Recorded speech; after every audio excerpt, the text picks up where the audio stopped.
There are problems that I see with boxing in general. The problem with having YouTubers box, first of all, is that they can't.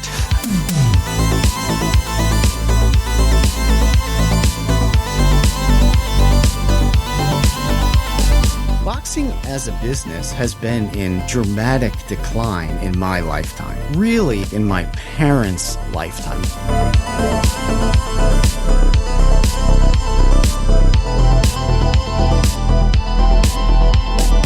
I don't see the thing that my entire Twitter feed is just packed with mutuals making plans to meet up.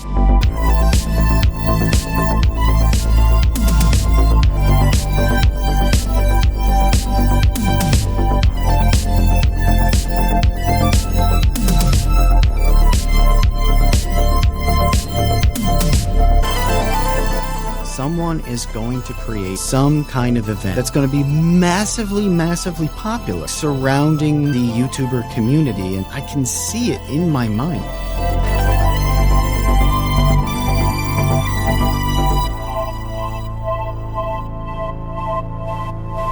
Hey, welcome to the Create Unknown, the home of Make Something Mean Something. I am Kevin Lieber, and I am flying solo once again because Matthew Tabor is attending his very first TaborCon, which is what he's dubbed his much deserved and much needed break from planet Earth.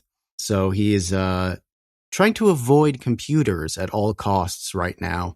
And since this podcast requires computer interaction, he's not here.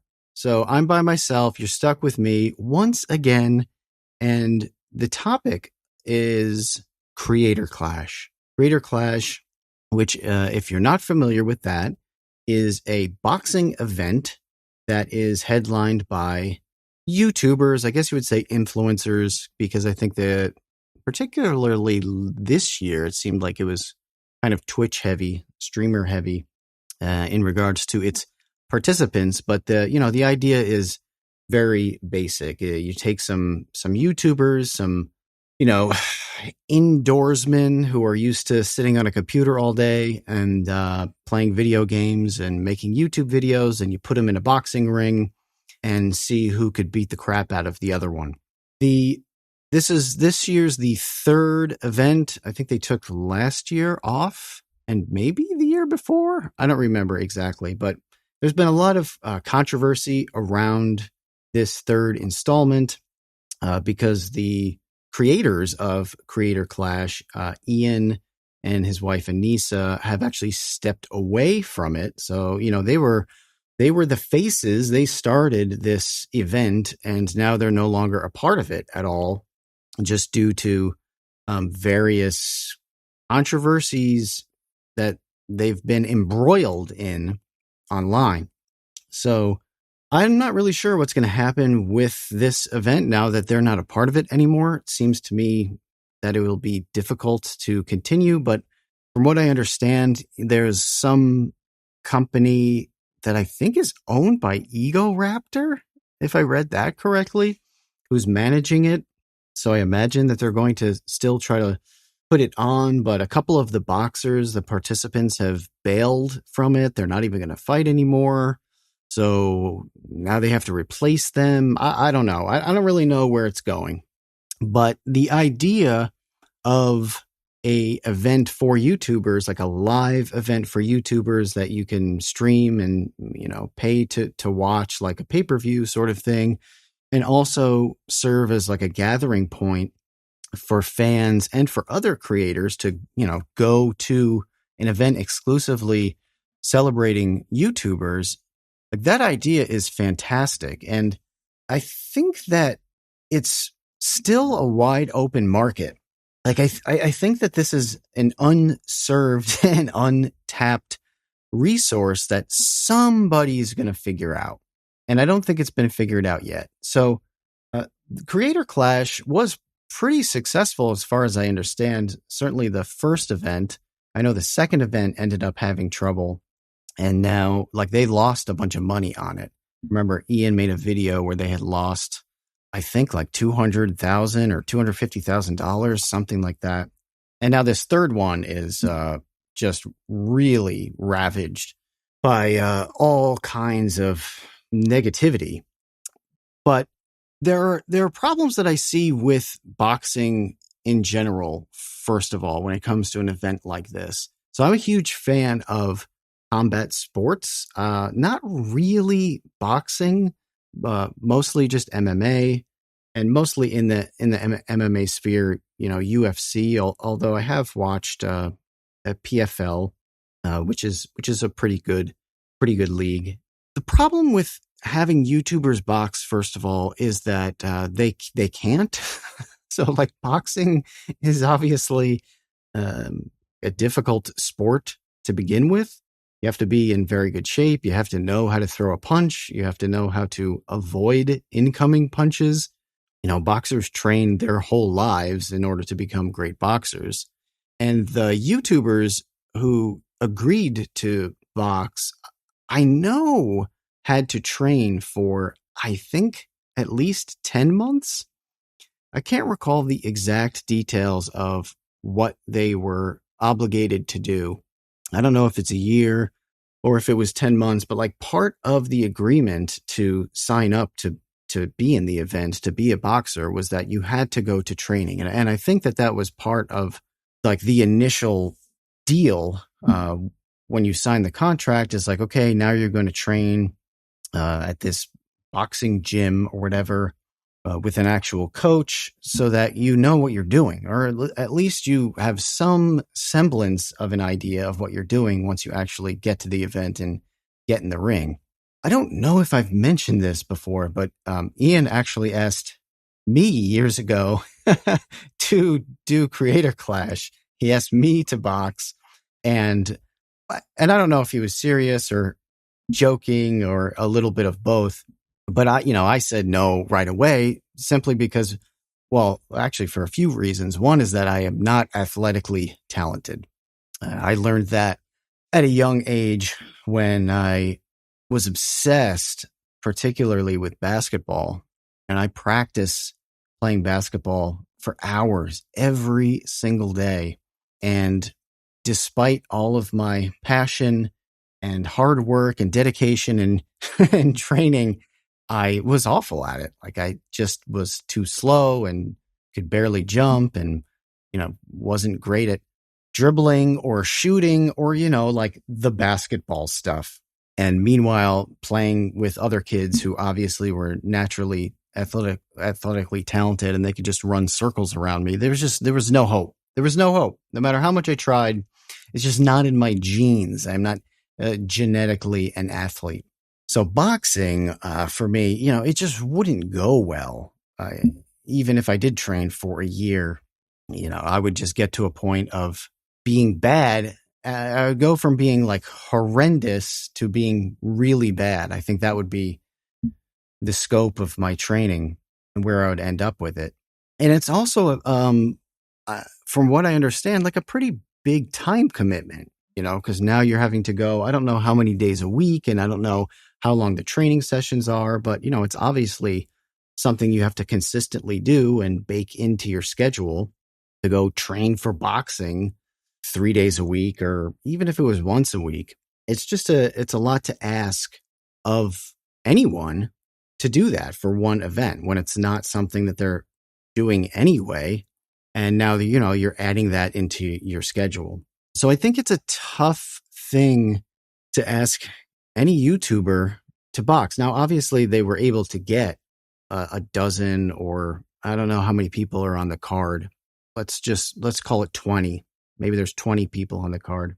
So now you're trying to find 20 YouTubers who, first of all, have a big enough audience to attract people to want to watch them fight. So they have to be successful, or else it's, not going to be interesting to anyone. So it has to be YouTubers that people know.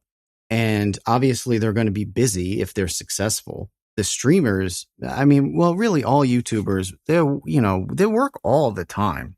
YouTubers, typically successful ones, are pretty much working 7 days a week. Streamers, they stream all freaking day, stream for, 8 or 10 hours, whatever it is. It's not like a 9 to 5 consistent schedule either. So you're asking people who work constantly, who probably for the most part aren't naturally athletic and now are also going to potentially embarrass themselves. That's the other thing. I mean, that was definitely certainly part of the calculus in my mind was, yeah, I'm going to embarrass myself. Like, I am not interested in getting punched in the face in front of thousands of people. That's not appealing. That's not something that I'm looking to do. I also think a lot of streamers and YouTubers are pretty heavy introverts. And man, doing like a boxing event with your shirt off and wearing shorts and throwing punches, that seems like a very extroverted activity. It seems like, I mean, you talk about a clash, it seems like a pretty big clash of personality types. So for those reasons, I think it's a hard sell. I think that it's a difficult thing to do. And kudos to them for putting it together and pulling it off a couple of times to whatever degree of, success you want to measure. The other thing with boxing in general, now I'm not going to claim to know like the deep inner workings of boxing as a business, but boxing as a business has been in dramatic decline in my lifetime. Like heavily and really in decline, I would say, like in my parents' lifetime. Like boxing back in the day was gigantic. Like everybody knew the big fighters. Everybody wanted to watch the huge prize fights, Joe Louis and Muhammad Ali and George Foreman and really going back further than that. It was like a cultural event. Like it was a big part of culture in America. Boxers were uber famous. And now, I mean, the last really famous boxer is probably Floyd Mayweather. I know that Canelo is pretty famous, but I don't even know like how ubiquitous Floyd Mayweather is. Like, does my mom know who Floyd Mayweather is? She definitely knows who Mike Tyson is. Maybe that was sort of the swan song of boxing as being like deeply important to American culture was when Tyson was just knocking everybody out in 30 seconds. But that was a long time ago now. So where boxing stands today, from what I understand, is that like the events lose a lot of money. They lose a lot of money. So like when I had heard that Creator Clash 2 lost a lot of money, I wasn't surprised by that. It's ridiculously expensive to put on those events. I don't know the checklist of things you need to pay for, but I mean, obviously, whatever arena you're in is taking a massive cut. You're paying all of the boxers and you have to pay people well to want to get punched in the face. So now you're paying all these boxers like a decent chunk of change. I had read recently that like, so the UFC TKO, which is the parent company of UFC, is getting into boxing. And I think it's largely due to the fact that it's being subsidized by this like impossibly rich guy. His name is Turkey, I think. And I think he's from United Arab Emirates, maybe. But this guy has more money than is basically conceivable. And so when you have that much money, it's like, well, what do you do with that much money? When you can buy everything? I mean, you could buy everything. Once you have everything, now what? And it seems to me like this guy's now what is that he's willing to spend a whole bunch of money on boxing because he's really interested in it. And he wants to put on these, big boxing events. And if he loses $20 million on it, it's kind of like, who cares? So boxing in general, from what I understand, is just like a loss leader. Like maybe it's just a thing that like uber rich people throw money at to create a tax write-off or something. I think movies are a lot like this too.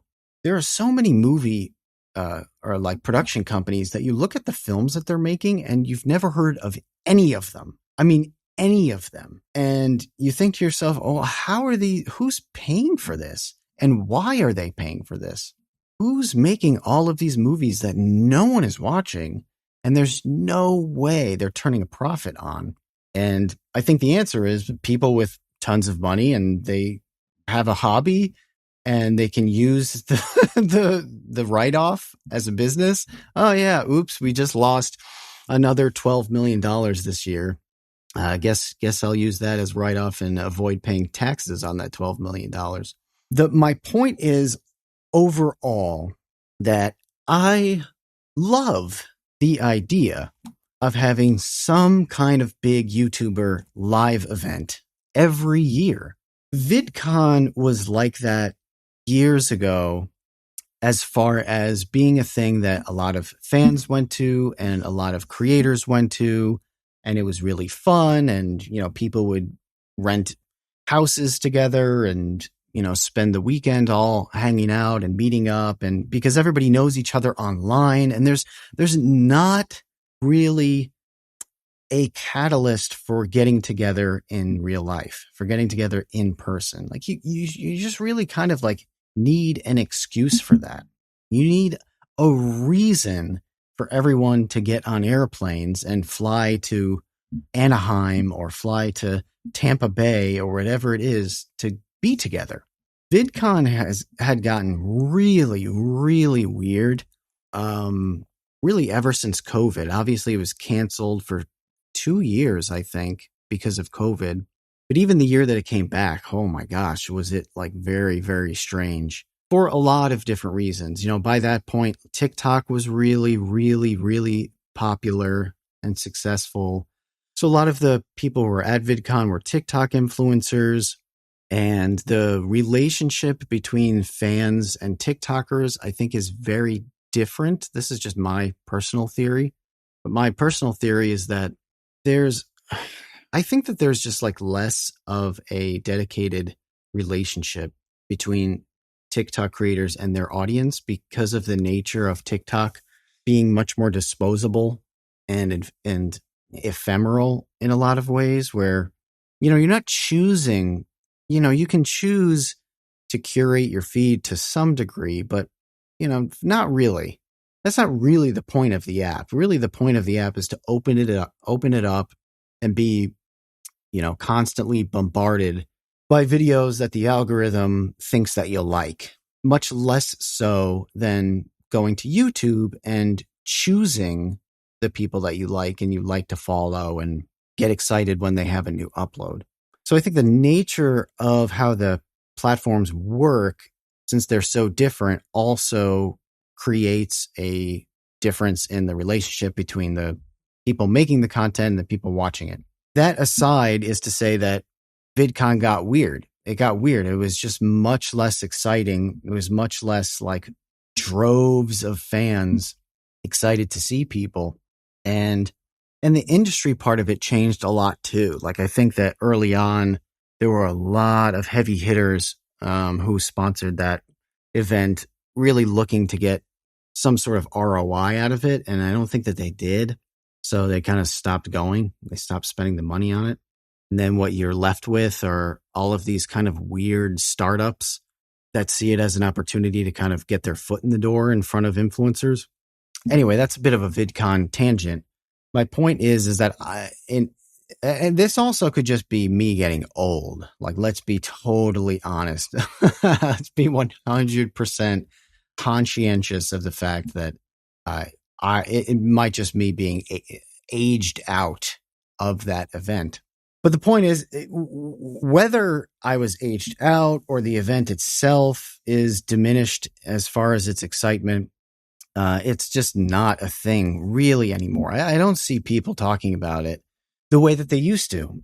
And I think in many ways, a lot of people were seeing Creator Clash sort of as like a new hub, a new gathering center for YouTubers and their fans to go to a thing and all, have fun together.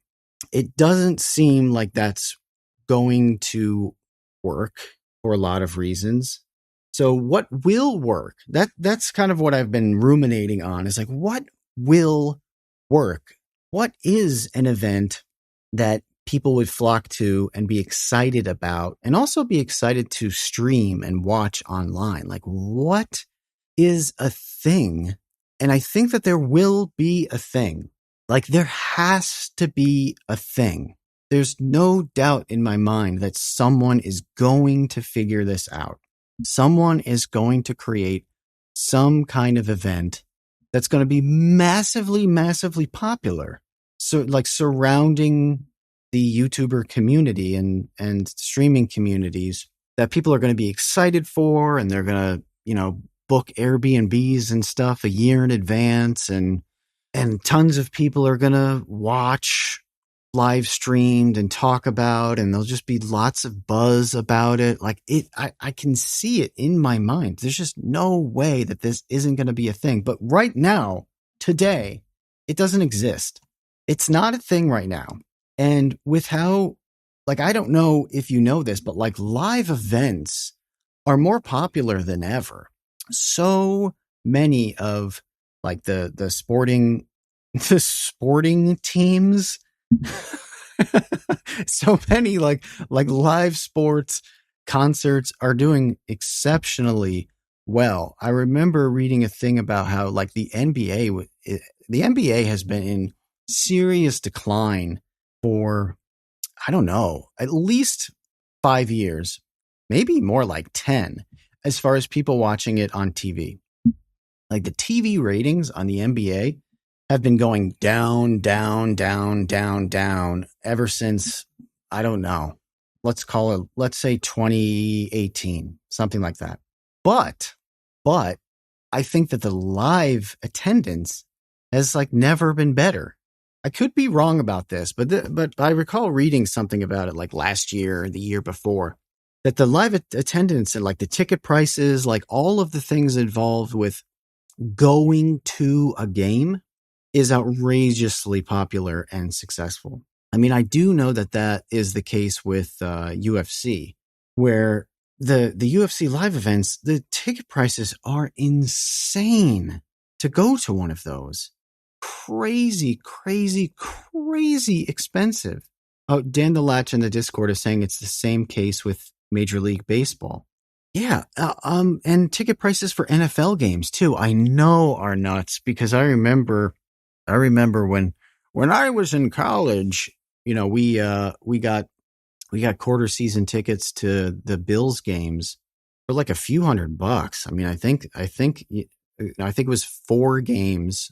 So it was tickets for 4 games, and it was like $300 or something like that for 4 games.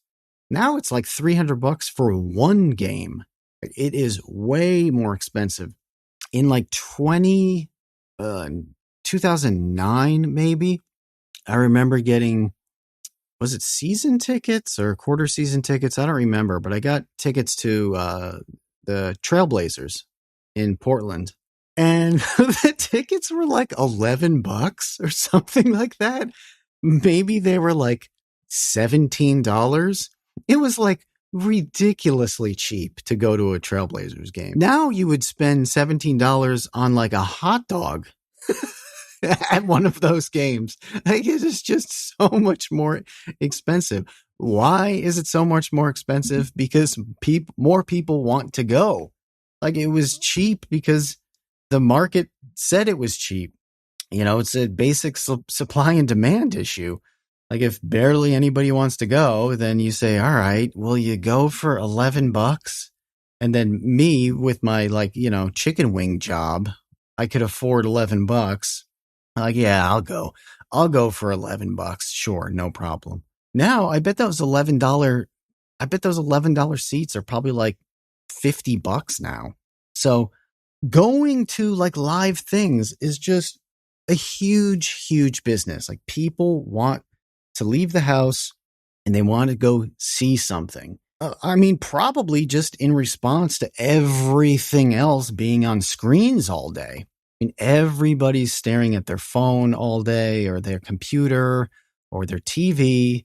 So the idea of getting away from a screen and seeing exceptional human beings perform some sort of task, whether it's playing music or playing a game, people want to do this.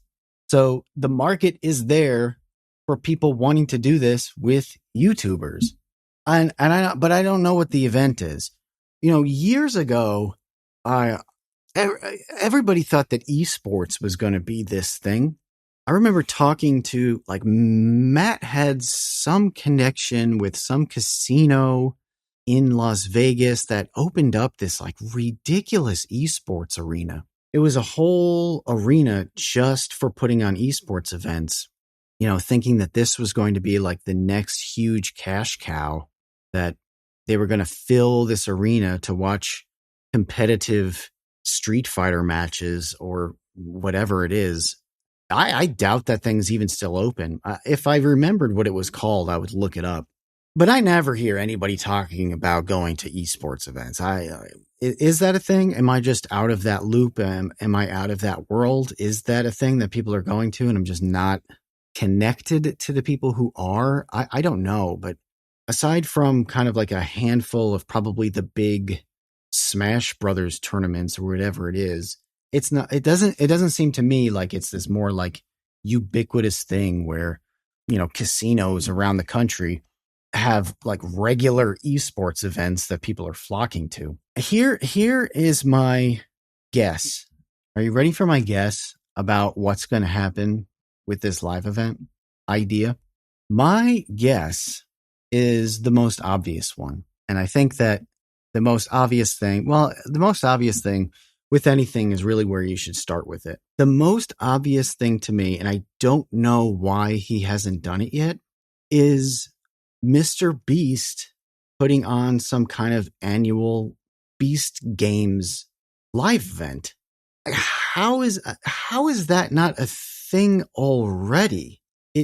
It's pretty confusing to me. Maybe Jimmy is just so busy with his YouTube channel and his chocolate bars and his Amazon show. I don't know. I have no idea. This is all me just guessing. But but he already does a Beast Games. Isn't that his Amazon show? Look, I'm ignorant as to what his Amazon show is. I have not watched it. It's not made for me. It's not in my demographic to watch that show. But I think that's what it is. Is it not his version of some sort of Squid Games idea where he puts a bunch of people together to compete to win money at the end? That is what it is, right? So how in the world is he not doing an annual Beast Games Super Bowl event at, T-Mobile Arena or whatever? I do not understand why that's not a thing, but this is my guess on this topic, is that this will be a thing. I don't know, again, if I'm in the demographic of people who would go to such a thing, but I mean, if it is this huge cultural event that, tons of people are going to and everyone's excited about, and like I said, people are flying to and renting houses and just making it a thing to go to every year that everyone agrees to having fun at. I don't know. Maybe I would. Maybe I would go to that. I have no idea. The episode chat right now is mentioning multiple lawsuits with Beast Games, and I am also ignorant about that topic. I did not even know that was a thing. So if he is mired in lawsuits regarding this, then maybe that would shelve the idea for quite a bit. I don't know. But I remember pitching him years ago, or no, maybe I pitched this to Ian. Yeah. It wasn't to MrBeast. It was to Ian. Because I was thinking about the boxing thing, and obviously, you can only have so many boxers. You can't have 50 boxers. But how could you get 50? Oh, and also just the impediment to me of having to train for a year and getting punched in the face, all of that. It's a lot of roadblocks in my mind. So what would be something that there would be less roadblocks around? And I actually pitched him a YouTuber dodgeball tournament. Dodgeball everybody's played dodgeball in gym class. You don't have to be some world-class athlete. If you get knocked out right away, who cares? I think in that regard, it's almost like bowling, where you can have fun bowling even if you suck at bowling. Sucking at bowling is almost as fun and funny as being good at it. So that's what I thought. I thought like a dodgeball tournament could involve a lot of people. Like you could get a huge dodgeball game going. And the more influencers that you have involved, the more audience reach that you would have to get people interested in it. You have, say, 20 boxers. Well, now you have like 20 people who have their own audience that maybe want to tune in to watch them box. And if you get like 100 influencers, now you have 100 people's different audiences to tune in to watch. You have 100 people promoting it and being excited about it. And I think a lot more people would be less nervous about entering a dodgeball game. No, I mean, I know that people would be way less nervous to enter a dodgeball game than to enter a boxing ring. That's just one idea. I don't know if it's a good one, but that's like sort of along the lines of what I'm thinking. I'm sure someone else could have a way, way, way better idea. Maybe dodgeball is a stupid idea, but I could see that kind of thing at least. And maybe dodgeball is not interesting enough for people to want to tune in to watch, but perhaps you could create some twists along the way that would make it more interesting. I don't know. Different prizes that people could win. I'm sure you could get people, you could get FanDuel to sponsor it, and now you have people betting on who's going to win the dodgeball tournament. I don't know.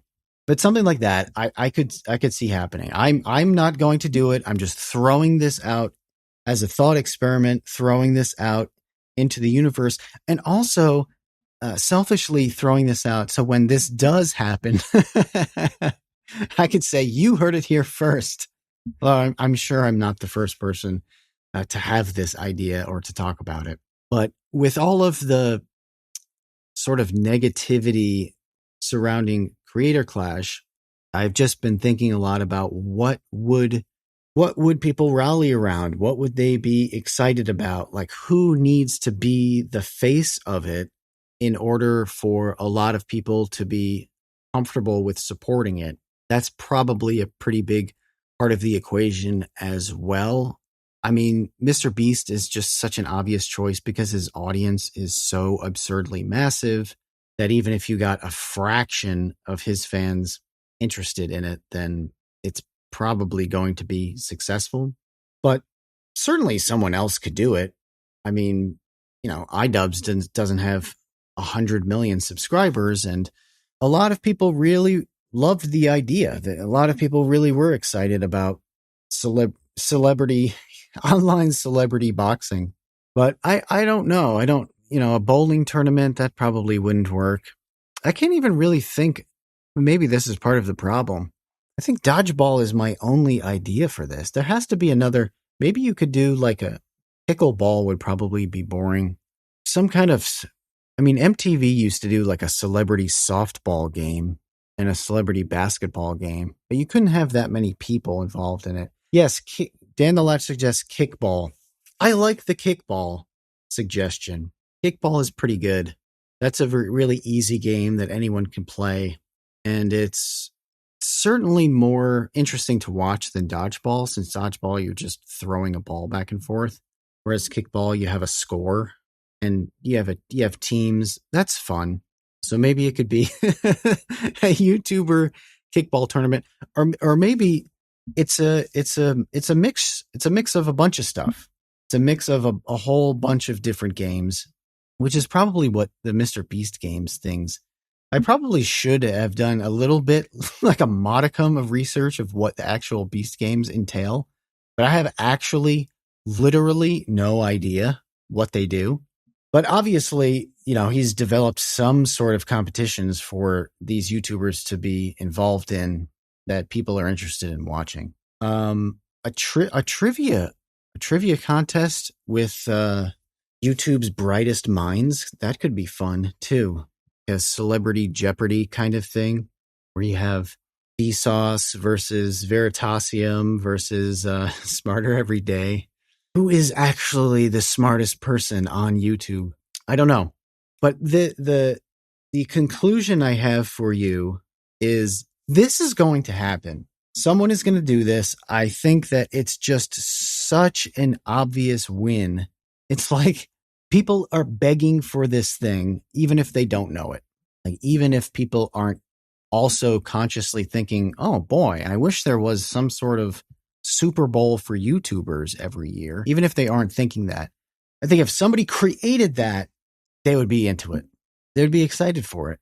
I mean, we've talked about doing, I joked at the beginning of the episode about TaborCon, but we've talked about Create Unknown Con, a TCU con, just to get together, just to hang out in person. The last VidCon that I did go to, we did meet up with a handful of Isaac and Andy and Michael, people who listened to the Create Unknown, went out to dinner, and it was great.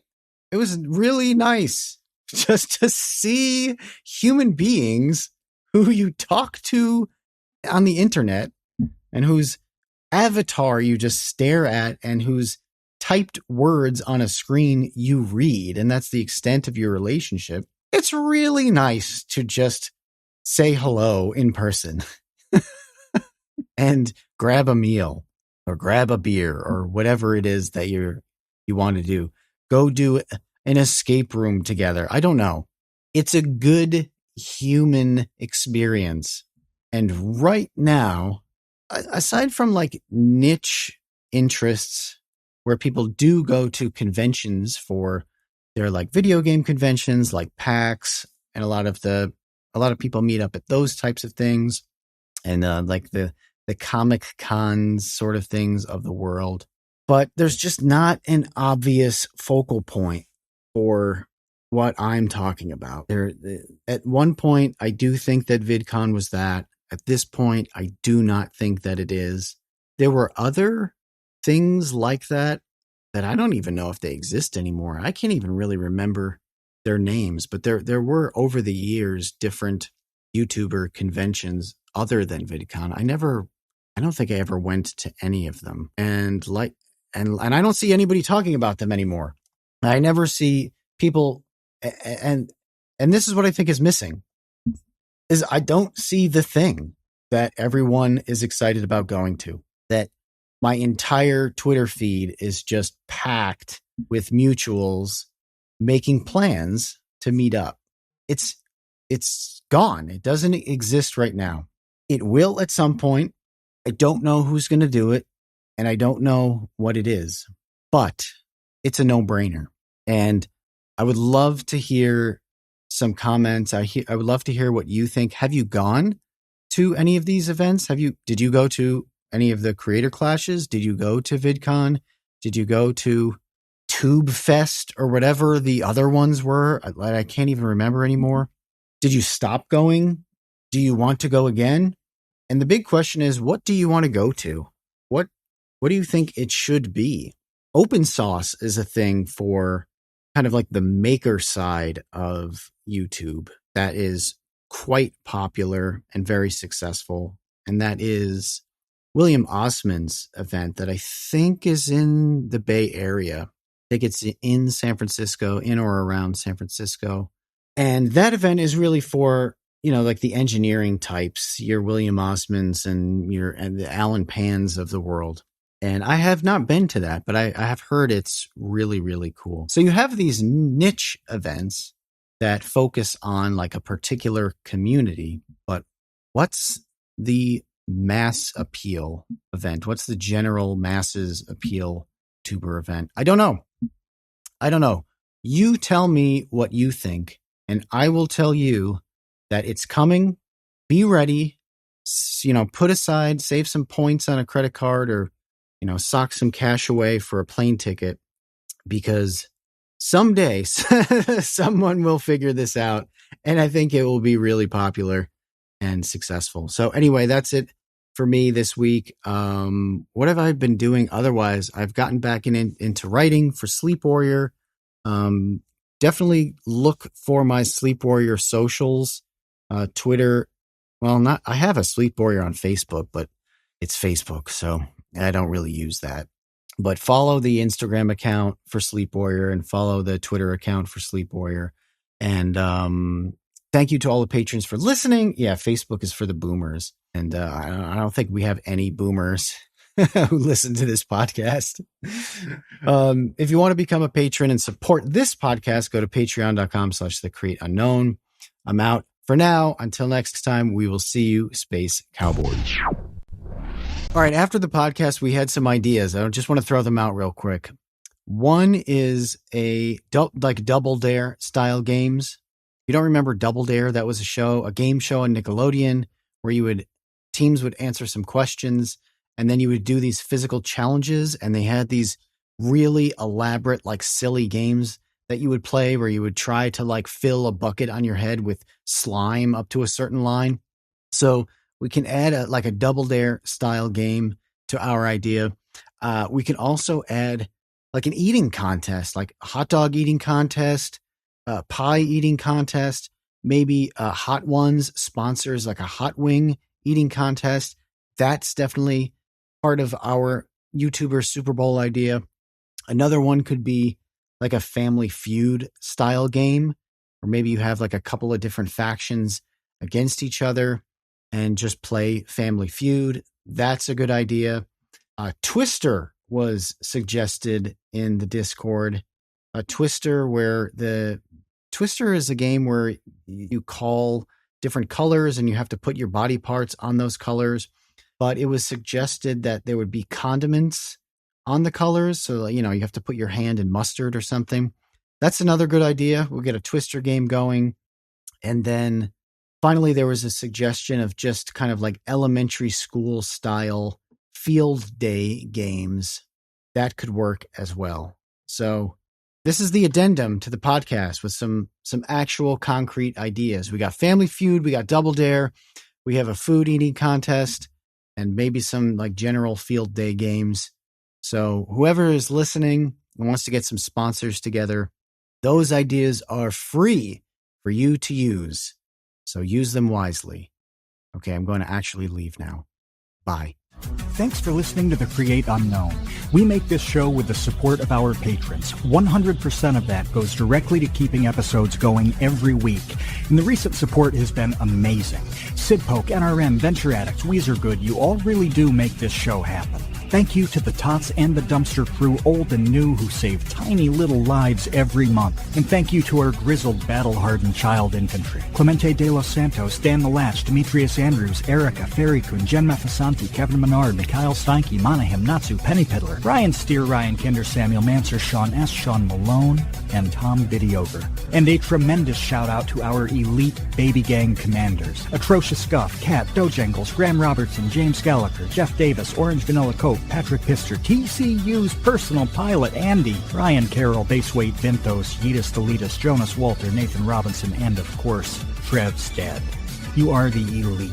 Thank you as well to our indentured servants, producer, editor Ben Webster, Minecraft mogul Laterman, Discord kitten wrangler Conrad, and producer emeritus Dan Yoshua. Thanks to Baseweight for use of Created in the Unknown for the opening theme. Thanks to Electro Voice for giving us mics to sound good on top of it, and thanks to Main Gear for powering all our PC endeavors.